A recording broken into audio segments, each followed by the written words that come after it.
Άρα λοιπόν θα μου πείτε τι πρέπει να γίνει.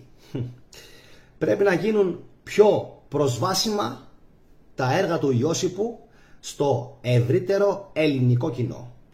Δεν το λέω χάριν μονοπωλίου που έχουν οι εκδόσεις Κάκτος, τουλάχιστον πάνω στο θέμα του Ιώσιππου. Απέναντίας νομίζω πως τους έχω κάνει και χάρη και διαφήμιση χιλιάδες φορές, έτσι, μέσα από το κανάλι μου.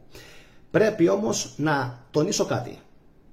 Όλες οι υπόλοιπες οι εκδόσεις, που είναι δεκάδες, έτσι, πάνω από 50, τις βλέπετε και πίσω μου μερικές, πάρα πολύ καλές εκδόσεις, πρέπει να προβούν στην έκδοση των έργων του Ιώσιππου.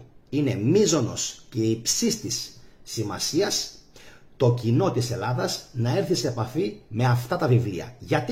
Γιατί πιστεύουμε στην Καινή Διαθήκη, και εφόσον πιστεύουμε στην Καινή Διαθήκη πρέπει ο κόσμος να μάθει την αλήθεια.